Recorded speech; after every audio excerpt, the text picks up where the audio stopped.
Hey folks, Kilt-Man here, Kilt-Man at your services. How are you all? I hope you're all doing very, very well. Now, I've just seen Plane. Yes, Plane. It's just called Plane, as in Plane, with Gerard Butler.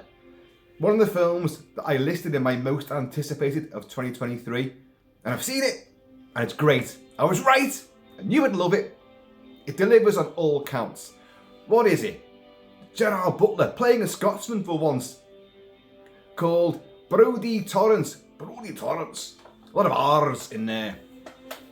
Although, I'll be honest, his accent isn't as broad as I'd like it to be. He's still doing that typical, whenever he plays like Mike Banning in Something Has Fallen, and Mike Banning must go and pick it up. That sort of American accent that he does, he's still doing that. There's hardly any Scottish brogue to it whatsoever. Maybe he's lost it over all his Hollywood tenure. I don't know, tenure. Anyway, he's a pilot, ex-RAF. Slightly controversial figure as well. We see footage of him subduing an irate and violent, aggressive passenger by choking him out. Punching him first, then choking him out. Not the highlight of his career, apparently.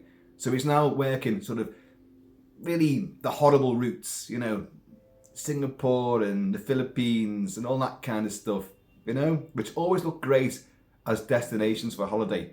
But you don't want to crash land there on any one of those millions of islands where there are juntas and separatists and rebels and guerrillas and terrorists. Oh, but we're jumping ahead of ourselves because that's what's going to happen. He's piloting a plane with his lovely co-pilot, whose name I've forgotten, Dele, played by Yosin An, and he's great. And they've got only a handful of passengers, but they're all international. And but one in particular, Louis Gasparo, played by Mike Coulter, and he's been arrested and he's about to be extradited. There's always one, isn't there? There's always one on your plane. Oh God. The times I've had to put up with this, a bloody big, huge, machete-wielding maniac, and I've got to sit him at the back, you know, and don't smoke, I told you, and don't fondle the air stewardesses. Jesus, the amount of times I've had to correct these people. I digress. You've got him at the back, and he's hulking, he's big, and he's in handcuffs. And he's got, I think, if I remember rightly, it's an RCMP, Royal Canadian Mounted Police officer, that's actually escorting him. So, happy days, happy trails on the Trailblazer flight. Not quite. They will encounter a ferocious storm, which they shouldn't really go through. And some in the head shed control, also, you know, you shouldn't go that route, but we're going to save X amount of fuel and a lot of mileage, just go through it. Come on, you can do it. So off he goes. They're hit by lightning, as you do. Who saw that one coming?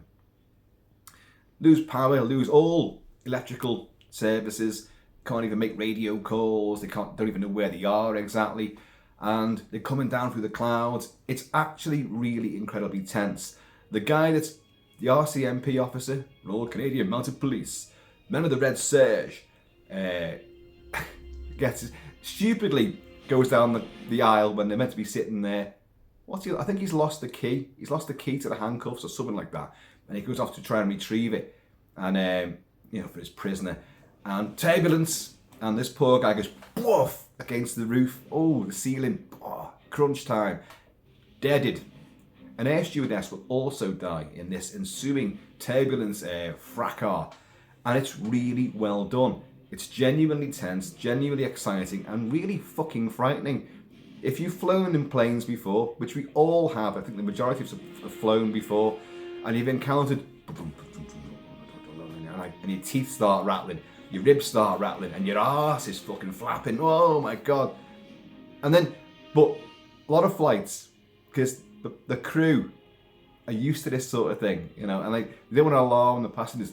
But, you know, don't make reference, oh, we're going through a storm, because, you know, you passengers should be bloody obvious and, you know, clued in. It's a storm. This happens. Only when things go really bad that he start making little phone calls and radio calls and stuff and then sending the stewardesses down saying, just sit down, don't worry, buckle up, don't leave your seats, please, don't worry. And you can see they've got tears down their face when things are going bad. And this flight goes bad, very quickly. They get hit, they lose all power. They've got to try to literally drift in to anywhere to land. They're prepared to ditch at sea, but luckily, out of the mist and the fog, Skull Island appears, and a big giant gorilla. No, not that island. This little horrible piss-pot bloody Filipino island, full of juntas and crazies, and they make a landing fantastically, saving the lives of, well, you've lost 2 already, but everybody else survives the landing. And he's, oh, well done, but where the hell are we? So the passengers, you've got some who are nice. You've got one who's like, I don't know, is he a YouTube star or something? I don't know what he is. But he's trying to film stuff all the time. Anyway, it's a pain in the ass. You've always got the irritating ones, but they're not really dwelt upon. And what I liked about it is that they didn't seem cliches. You didn't have, Shelley Winters there. There wasn't a pregnant woman there. There wasn't a priest there. There wasn't the obvious sort of stereotypes you get in disaster pictures like this. And they act irritated and irritating, as you would be. You've had your entire, holiday plans ruined. And it's New Year's Eve, I forgot it's New Year's Eve, Always goes off with a bang, doesn't it? So they're in this little jungle-infested island. These places look, as I said before about the Philippines, they look great as, idyllic holiday locations. If you're on a beach resort and you're looked after. If you're in the jungle, hot, sweaty, bugs, malaria, diseases of other types and varieties, and vicious mercenary bastards abound in the jungles. And they want you because you're Western and they think you've got money. I've got news for you folks. I'm Western. I'm fucking skint. I've got nothing. You hijack me. You take me hostage. My family are going to give you nothing because they ain't got nothing to give you. Nothing. So, so they're all there. They're taking sort of well, okay, can we get this equipment back together again? Can we get the engine back on? Can we get the systems back on? They know they can fly the plane and they can get the engine going, but it's just the electronics. They'd be flying blind. And him and his co-pilot do manage to get some sort of stuff going. But right, look, the situation is this. We were flying blind. We couldn't get a proper transponder signal out to the Trailblazer HQ. And so they know that we've gone down, but they don't know where. We've done our estimates, our calculations, and the search and rescue could be over well, they don't tell the passengers this, but they tell us, basically, that it could be 1,000-mile square search radius. In all honesty, that's not unusual for a plane going down in mysterious circumstances. It could be, if transmission is lost somewhere, all they can do is plot the course where they're going to, do some calculations and on the meteorological conditions and whatnot, and the speed they were going and the last transmission. But even then, it could be a huge area. But we have these things called satellites, which can spot things, usually. Unless, of course, you've gone missing in the Bermuda Triangle, in which case, no. Anyway, so it's nice and sunny, at least. Let's go and get some supplies off the plane. By the way, don't stay on the plane too quickly because it's basically a stick of dynamite. If it could still go up. So you've got that worry as well. Just get all your food, get everything you need, clothing, whatever, and we'll build shelter out here. Why can't we stay on the plane? It's safer, it's more comfortable there. No, in the sun of this tropical heat, it's going to become a furnace. Better stay out here. Okay, right, we'll do that then. Right, you've got this prisoner again, Mike Coulter's prisoner. I keep forgetting his name, Louis Gasparo or something like that. And well, obviously his bodyguard's gone, and he's still handcuffed. And they're trying to film him as well. This YouTuber, this influencer, whatever. And he's not a young man, But then again, do you need to be a young man to be a YouTube influencer and, you know, sort of media savant? No, you don't.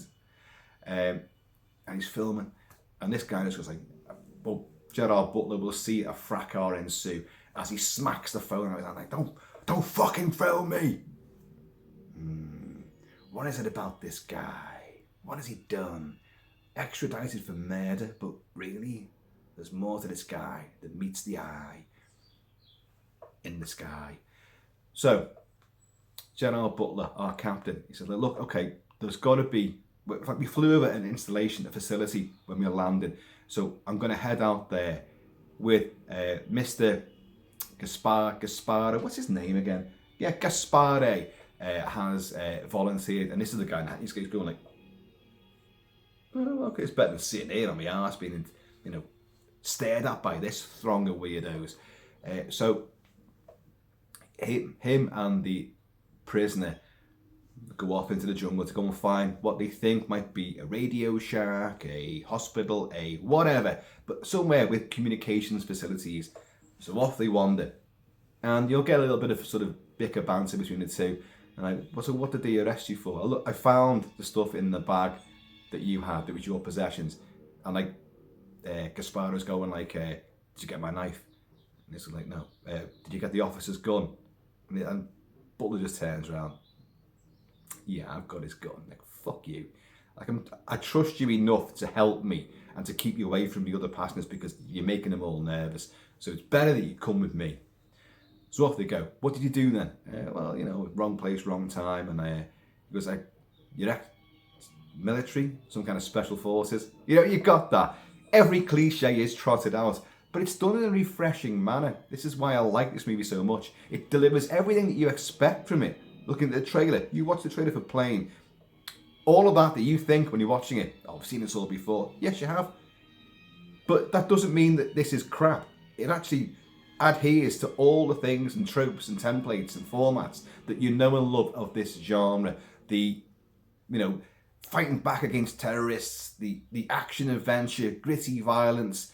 You've got all that, and it all works. And it does it in a very quick time as well. We're not talking a 2.5 hour long movie. You're talking, I think it's 100 and, what is it now? It's over 90 minutes. It's like 100 minutes, I think it is. Which is quite, and it goes along at a hell of a brisk rate. But yeah, so, yeah, I was wrong place, wrong time. And what a choice. Am I going to face time, or am I going to run off and join the French Foreign Legion? And that's what he does. Adhering to the old adage of, you know, your past is forgotten, you join the Legion, and that's it. You know, doesn't matter, you could be a murderer, rapist, whatever. That's not entirely true these days, folks. That's not that true. It was in the 50s and 60s, well, earlier, the 40s, 50s, 60s. It became a thing, a respite to get away from heinous crimes you may have committed, a lifestyle you may have abhorred, just stuff you wanted to forget. New identity, join them, sign your life up. Get paid, get fed. Also find yourself in some very dire scenarios. But hey, you know, beau geste and all that. So you don't really find out too much about this guy, but you like the fella. Anyway, in a nice moment, I think Butler's saying to him like, you know, so what did you do then? You know, did you kill somebody? Well, whatever. It's like, and he turns around and like he's gone. So he's like, shit. So he just starts laughing, goes and finds himself in this establishment, this facility. It's all burnt out. It's all shot to bits. It is like, and I think it's an airfield sort of complex. And he finds like communications gear. He tries to patch a phone call through. You see him doing his ingenuity, plugging things together. Cuts himself on one and like gets through to like an emergency station in America. You're going like, we've had crank calls about this missing flight, you know, all day. You know, really, I'm not listening to this. It's good. I am the captain of flight, blah blah blah blah blah blah blah. You know, that's who I am. We're down. It's downed. We don't know where we are. Go. You know, it's like, but I can give you the basic vicinity. Cut him off. But he manages to make a phone call to his daughter. Yes, you've got that. You've got that. shades of Liam Neeson and Taken sort of come into this a little tiny bit. And gets a phone call out to her. But he then gets disturbed by a mystery man intent on breaking his head wide open. And the two will have a massive fight in one take shot. I don't doubt for a second that there's some subliminal sort of CG equipped cuts in this. But this is a grapple which goes all around this kind of office. And these horrible stained yellow windows are really in the background. And you're thinking the whole time, well, if you're like me, I thought, someone's going out that window. No! They don't do it. They snatch that away from you.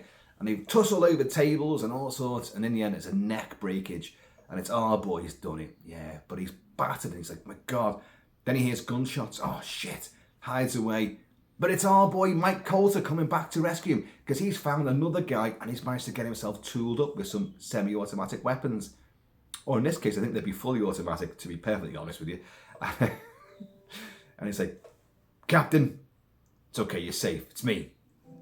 Gives him a gun. Did you make a call? And well, yeah, but it got cut off and all that.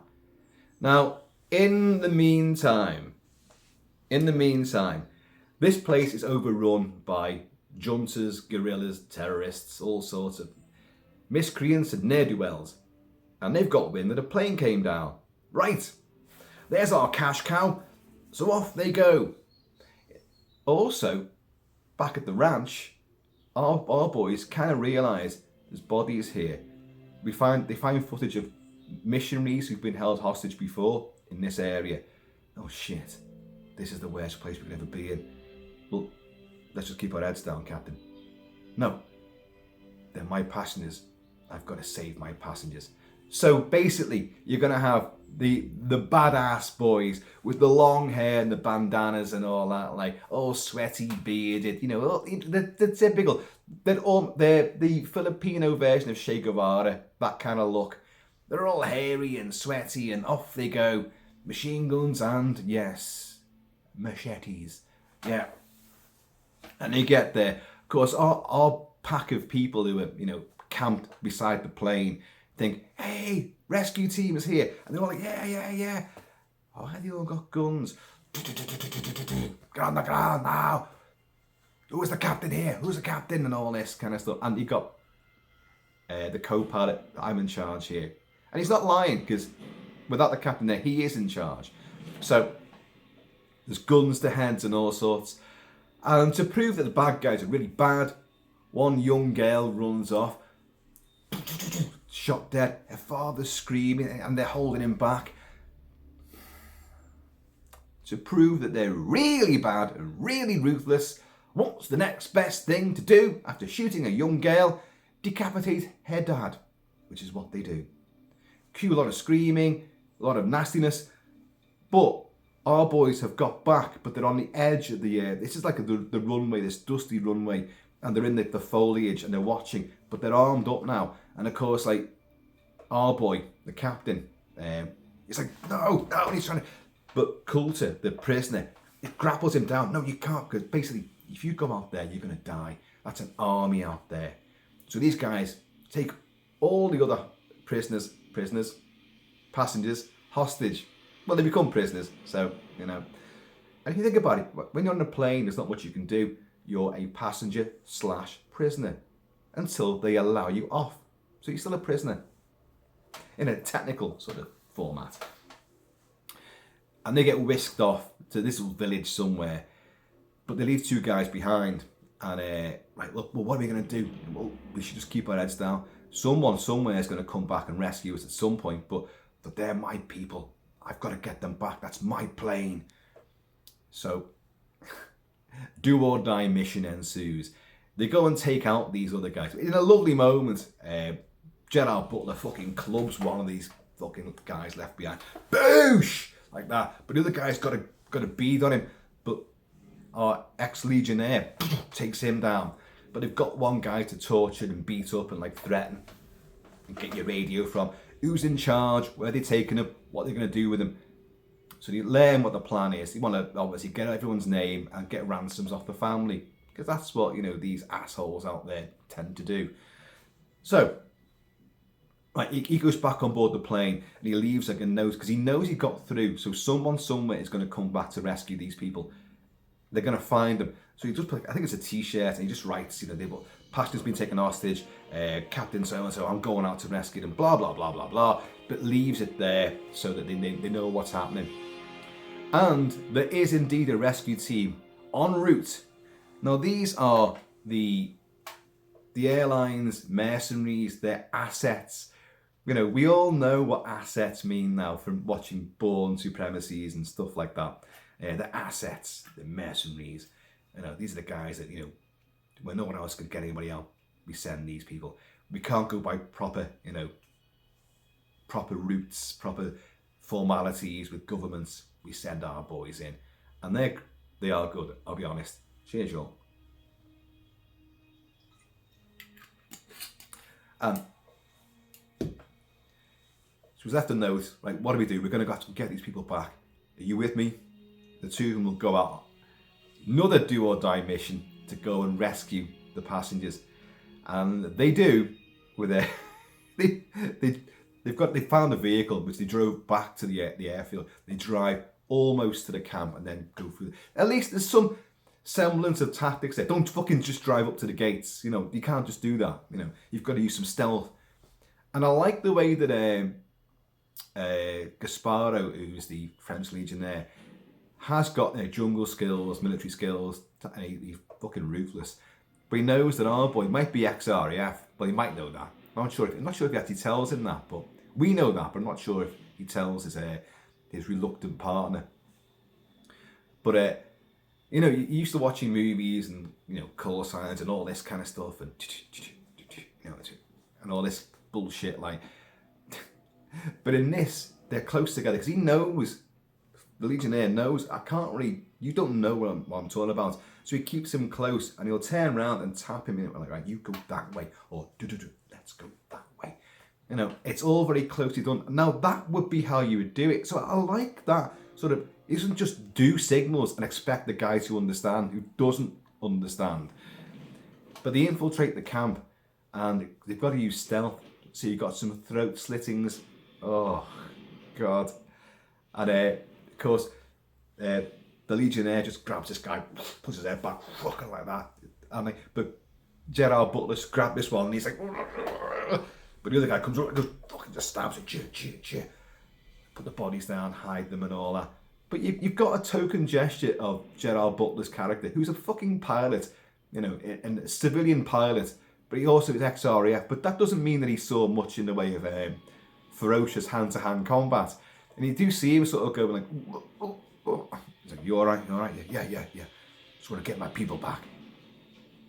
So the big guy picks up a fucking sledgehammer, a great big sledgehammer. They find the house where the people are in, and he sledgehammers two fucking guards. One's just sitting around a corner. He sees his feet. He's like, okay. And Butler's behind him. He's going like,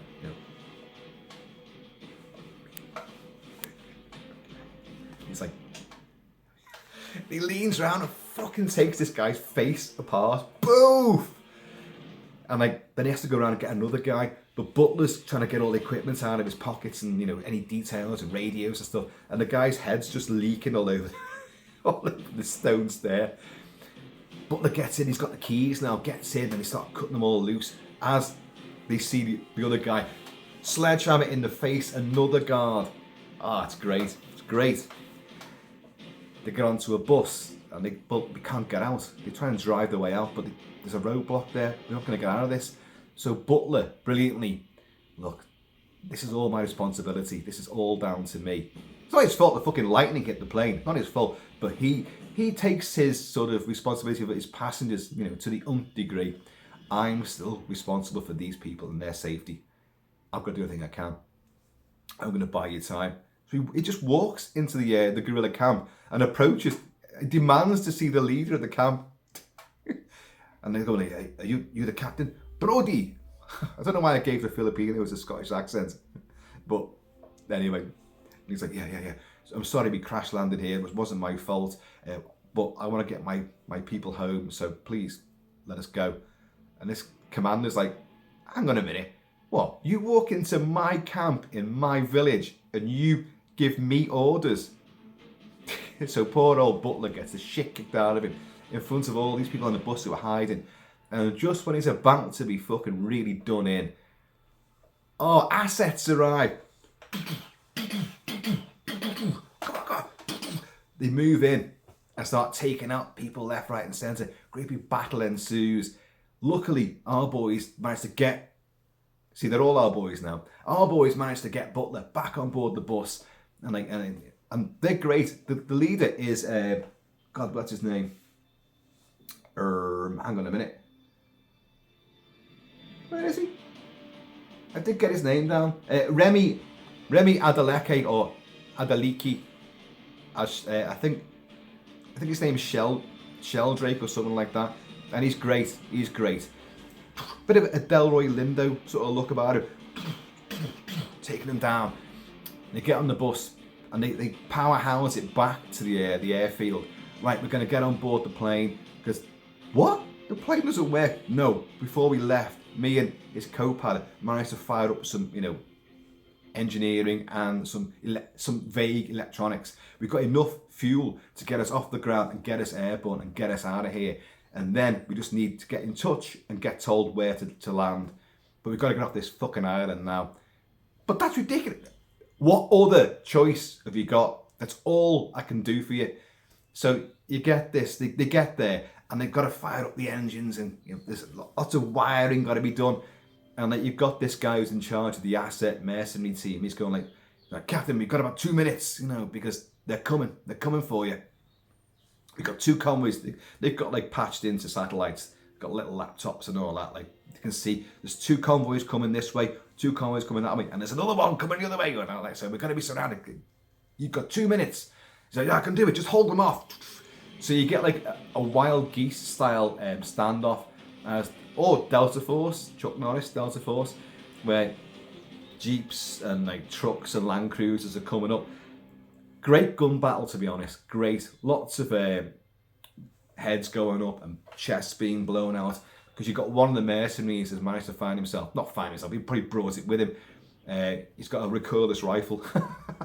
So, and they spend a lot of time with him taking shots and blowing people apart. And because they're hiding behind vehicles, they've already shot through the engine blocks and stopped these vehicles. By the way, that's not easy to do. Also, shooting out the tyres of a speeding vehicle, you can't do it. It doesn't happen. You can shoot them when they're still and burst them, but you won't shoot them when they're spinning around. It doesn't happen. However, a recoilless rifle will shoot through an engine block and will stop, a vehicle. But most high-powered weapons aren't going to do that. But anyway, they stop a lot of these vehicles and the bad guys are pinned down but trading shots. And you've got this battle around the airfield, and it is actually really good. But this recoilless rifle again, it's great because you can see he's sighting. You can see feet moving behind the vehicles where the bad guys are hiding. And right, I'll come up a bit, shoots through the fucking doors, and another guy will get blown back, chest blown out, his body slamming into the opposite vehicle. But they're getting taken out left, right, and centre. But we know there's other convoys arriving. So, Captain Gerard Butler, what's his name again? Brody Torrance. He's going to get this bird in the air. But he gets shot in the leg. He's already been beaten to a pulp. During the initial air turbulence, he got smacked into, I think, one of the, the overhead things, or a seat, or whatever, and got a big fucking cut on top of his eye. So he's already wounded. He gets shot in the leg, and Butler does a good limb, a good shock. And then, oh God, you're trying to make it work, and you've got to still keep moving, but your leg's gone dead. He does it pretty well, to be honest. By the way, in most movies where someone gets shot in the leg, they go, and they heroically limp. When you get shot in the leg, or any real poleaxing injury to your leg's gone. It's like fucking jelly. And he's just like, Okay, he will regain some power to that leg. But, at least they made a gesture. They made a recognition of what does happen. But he manages to get on board. And he's saying, look, I'm going to leave the steps now. So you guys, when I start taxiing and make the turn, you've got to get on because that's it. I won't be coming back for you. Cheers, y'all. And cheers, Gerard. You kicked ass again, mate. Fucking love you. Fucking love you. They're getting aboard the plane. The passengers are on board the plane. Some of the assets are getting on board. It's some great shots as they're taxiing. You've got them on the steps leading down from the plane, and they're shooting, so the plane's moving, and you've got guys on board, well, on the steps. Don't think I've ever seen that before, to be honest. Look great as well, like. So the battle ensues. I'm out of ammo, cover me. This is French Legionnaire guy. And he's like, there's bags of ammo over there. And there is. There's great big fucking holdalls and duffel sacks and all that. And they're just, it's like, oh, instant hard on. Look at all the ammo, wow. But in the bag he checked just prior, he finds tons of money. That's the money that the assets brought in case they have to try to bargain and negotiate and pay any kind of ransom. But as they themselves say, you know, it won't be enough. It's never going to be enough. It's just a gesture. That's all we can make. So, but our boy, who's going to be extradited and probably executed, he's like, but he still tools up. And the other guys get onto the plane and all that, like, and they're going, like, you know, whatever his name is, come on, come on, come on. And he's going like, and he's got the bag of money, and they're just going, all right, all right. He has actually said to Gerard Butler just before all this, he said, you know, there's no way I'm getting back on that plane. And Gerard Butler just goes like, I know. But it kind of leaves you in like, well, what the hell are you going to do? Because this island's swarming with bad bastards. So you're going to use that money either to bargain with them, or you're going to fucking just shoot your way out and get a boat and, you know, power out to some other island. Presumably that's what he's going to do. But anyway, he doesn't get on board the plane, but he does make a few other shots and takes people out. So they're taxiing down the runway now. Is there enough runway? There's got to be. Suddenly Gerard Butler became Stallone there, but you know, it happens. When you're in action man mode, they all blend into one. And there's got to be. We've got enough power. There's got to be. You know, we're gonna fuel. There's got to be. Whatever. You know, you sure you can do this? I've got to. That's the way it's got to be. You know, this is our one-shot deal. And this fucking bastard, the main leader, played by Evan Dane Taylor, he's a nasty piece of work. Like, I looked at his little resume, and he did the stunts in Halloween Kills. But he's been in loads of TV shows as well, like CSI and Law and Order, and all that kind of law and, you know, bad guy caper, investigative stuff. But he's good. He is good in this. You definitely don't like him, put it that way. And in a jeep, they get out there, and he's picking up like, I've got a rocket launcher. Oh, I'm gonna fire this. But our Legionnaire takes out another couple of guys, so it's just him left, and like Butler's going like, ah, full throttle, and fucking just drives over him. Oh, and this, and you do see him. He's like, oh, fucking great big rubber wheel. Whoa, whoa. Him and his vehicle both squished. Off we go. What I haven't said is back at the head shed, you've got these bastards from Trailblazer. Look, you know, I'm not giving him orders to take off. You know, it's a flying missile. You know, it's going to crash. They're going to kill everyone. Imagine the publicity. And like, but they've brought in this troubleshooter, who's he is Scarsdale, and his real name is Tony Goldwyn. He's good. You've got the camera prowling around the you know, like in Jason Bourne again, or even in Olympus Has Fallen. You've got the head shed where they're all making decisions, and it's all like grave faces and intel coming in and all that cliche. You've kind of got that here, but I was nowhere near as annoyed by what you see in this head shed, because, you know, this guy who's come in, look, New Year's Eve, cancel your plans. This takes everything. You know, you make plans for every eventuality and get press reports written. You've got to go out there and do what you do. Just be humble and just apologise and say, well, we don't know too much. Just do what you can. You know the drill. We're bringing the assets. And like, He sees the footage of Gerard Butler's pilot, choking out this passenger in the previous flight, and he's going, I like this guy. And it's cliche, but you can see he's thinking like, well, look, there's a guy that does operate. I will do whatever I can physically to stop a threat. So who can look after his passengers better than a guy like that, right? They've got more than a fighting chance with him in charge. So, oh, by the way, Butler's been shot again in the shoulder because this guy through the cockpit, I think a bullet ricochets through his shoulder. So he's shot in the leg, shot in the shoulder. He's been beaten to a pulp as well. So, he's not a happy chap at the moment, but, got no choice, got to go on, And, but this head shed thing, I do like it because he's like, no, give them the instructions. What's better? If they don't get off that island, they're going to be massacred there. You're not going to win this one. So give them a chance, a fighting chance. Plot them a direction. Tell them an airfield. And so you need to get to 2,000 feet. And he's going, I can't. But you're only at 400 feet, just above the water. And it's like, well, I can't. Listen to me.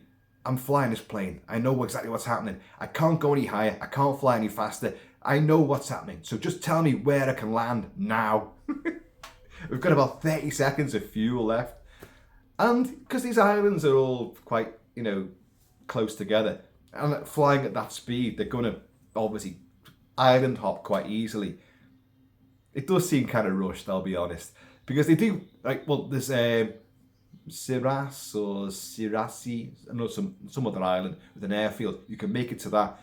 And they do, and they land, and you'd be shitting yourself, wouldn't you? Another jungle-infested island with a fucking tearaway runway, and all of a sudden, they hear sirens, proper flashing sirens of ambulances, fire engines, and police. I did somewhat worry about the assets who are heavily armed and look like guerrillas and terrorists themselves, trying to head off all these passengers. And you've got police outside, you'd be like, oh, you'd expect another gunfight. But anyway.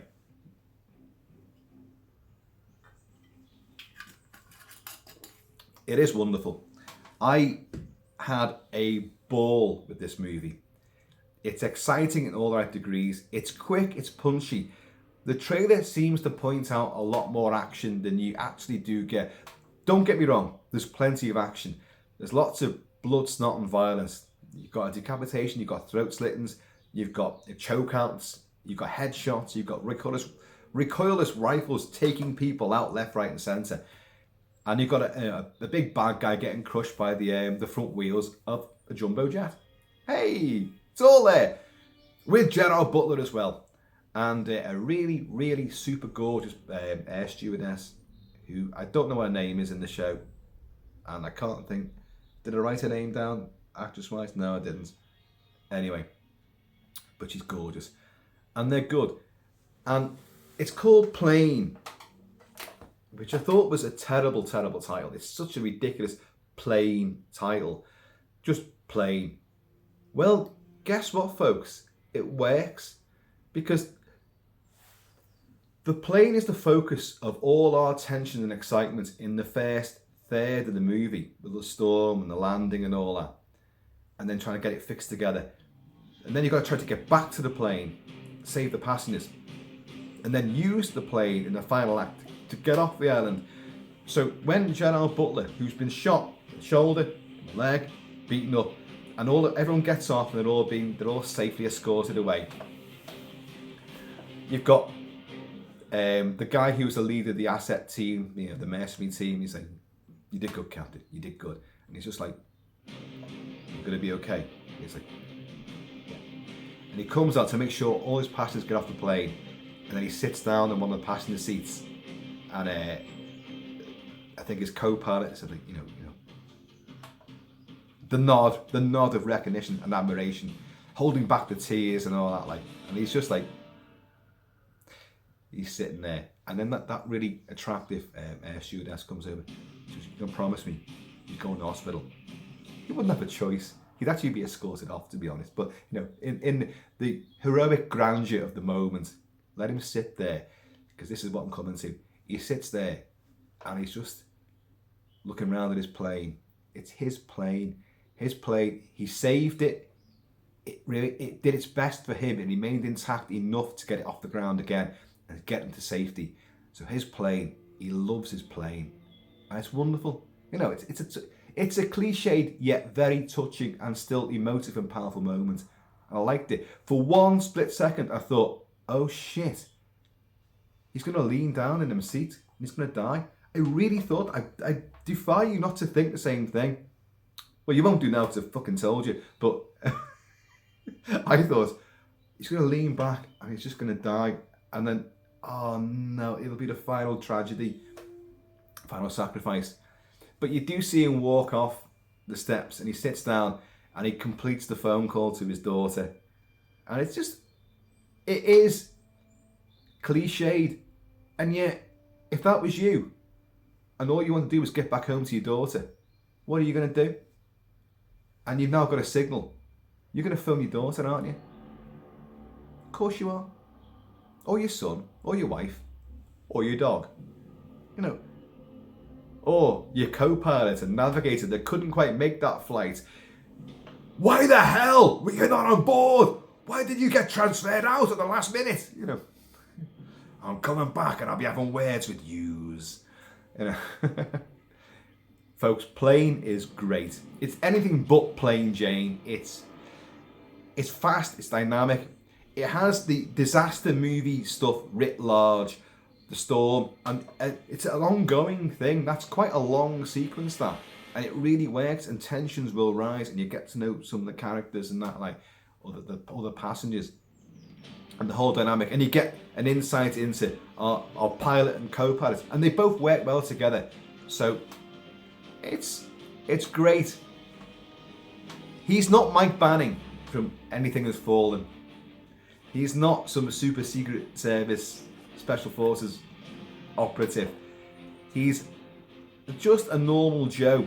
The RAF thing is used wisely because it's like he can rework communications. He's got an aptitude for it. He knows the engineering. He knows the guts of his plane. He's RAF, so he knows all of this. He can keep a plane in the air. He can do whatever aerodynamics wise. But when it comes to killing people, you know, mano a mano, that might not be quite so easy. But he's got someone there who can do it for him. But he will learn very quickly. Director, what's his name? Jean-Francois Ricochet, maybe, did Mesrine parts 1 and 2. He also did the remake of Assault on Precinct 13, which I did not like at all. Great idea, but I thought it was badly executed. But he does redeem himself. What else has he done? Oh, Bloodfather with Mel Gibson. Bloodfather, which I did enjoy. This is quick, it's fast, it's dynamic. The actors do their job very well. The score by Marco Beltrami and Marcus Trump. Now, is perfunctory and it works. I need to hear it again to actually really find any major themes and stuff that I love about it. But I love Marco Beltrami. And I think the reason why Beltrami it's co-scored by somebody else. Beltrami does a lot of scores and he's been doing Renfield. So I think at the same time he was scoring this, I think he was scoring the film Renfield, which I'm also looking forward to as well, massively. So, folks, I'm just checking the time because I've got to go for blood tests. What do you think they're going to find? Aviation fuel. Or as Gerard Butler's Mike Banning says in London Has Fallen, you know, bourbon and bad choices. Folks, I love these sort of action movies, these brain dead action movies. They're very emotive. Your bad guys have to be bad. And by the way, the bad guys who do this sort of thing in reality are far worse than what you see in the movies. Far worse. The chances of you getting out of a scenario like this are incredibly slim, even with a fabulously heroic pilot like Gerard Butler and a handy ex-highly trained French Foreign Legionnaire. who has no qualms about breaking necks and slitting throats. You know, none of that withstanding, you know, your chances are pretty poor, to be honest. It happens a lot. It happens a lot more than you think it does. So when these films come out, I always like to watch them and enjoy them on their cathartic, escapist level. But also I like to analyse just what kind of stuff have you learned? What are these guys doing that's genuine? What are these guys doing? How are people reacting in real sort of circumstances? Watching someone being decapitated in front of your very eyes. And in fact, in that scene, Butler was pretty good because he's like, they're my passengers. I'm like, I've got to get in there. They're just running and just fucking strafe everything down, like. But the other guy's like, no, you can't. It's an army. You can't get in there. You've got to wait. You've got to wait. Just let's play out. You can't stop it right now. I like that. It works. It's done well enough for me to go, yeah, I'm going to give that a pass there. It's a film at the end of the day. It's escapism. And we win. We win. With most of the passengers, most of them, not all. But a lot of the bad guys fucking taken out really badly. It makes me wonder, you know, if you follow this guy, this big hairy fucking lout, this jungle lout, who just wants money from Westerners, you know, kill and skin and dismay, yeah. And you see all of your mates getting taken out by fucking high velocity, highly accurate firepower. And like, look, we're not as good as these guys. Can we just not fucking forget about this? Let's just go. They can't get the play off the ground. They'll starve anyway, so we can come in later on. Let's just not do this right now because I don't want to get shot. You know, I've got a family back in the village, you know. I've got palm leaf burritos to make. Oh, that's shit, you know, whatever. Folks, I had a ball with playing. I think you will do too. If you watch this channel and you know what I'm into, which of course you know what I'm into, you'll have a good time with this. It's a blast. It's quite quick and it's very brisk, and don't expect any revelations in the action genre. It trots out the things you want to see, but it does them well. That one take battle in whatever that facility is, over tables and all sorts, and there was one moment in that where I got so confused as to who was on top at the time. There's punching, and I thought, oh god, Butler's face is going to be a mess.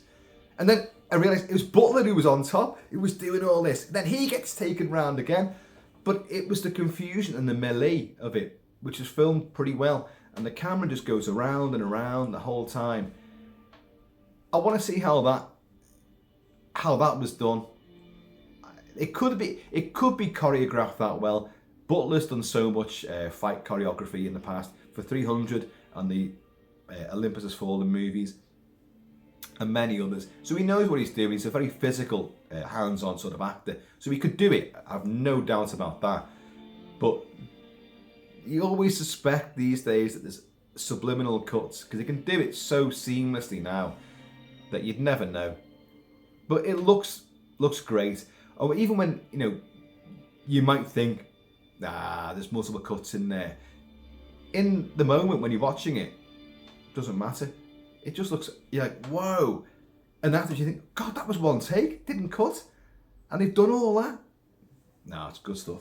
Good stuff. Powerful, emotive, exciting, escapist, and leaves you surprisingly upbeat.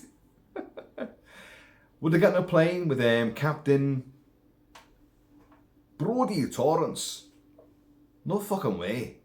Oh, you're a fucking good guy in a scrape, but you're also a wee bit unlucky. I'm not getting a flight with him. Screw that. Cheers, y'all. But I would fly with Gerard Butler anytime. No innuendos there, folks. Gerard Butler is... Liam Neeson went down this road of non-stop, you know, bullshit action movies. The Taken movie, Taken 1 is great. Taken 2, Taken fucking wank. Absolute wank. but he's done other things, and I do love Liam Neeson. Rob Roy! It's fucking Rob Roy, for God's sake. He's great. I do adore Liam Neeson. But action-wise, no, man, forget it. But Butler, you've got another good couple of decades of you kicking ass. And it works. It works. So, folks, anyway, I've been always Shabby Kilt-Man. Please, in the meantime, in this ever, get your passengers back on the plane and get off the ground in between time. Keep it Celtic, keep it Celtic. And I am going to see you all during a safety display. Butler. He's not a butler. He's a fucking Secret Service, CIA, Special Forces, RAF pilot, super highly kill crazy, rampaging, avenging superhero. He ain't just a butler.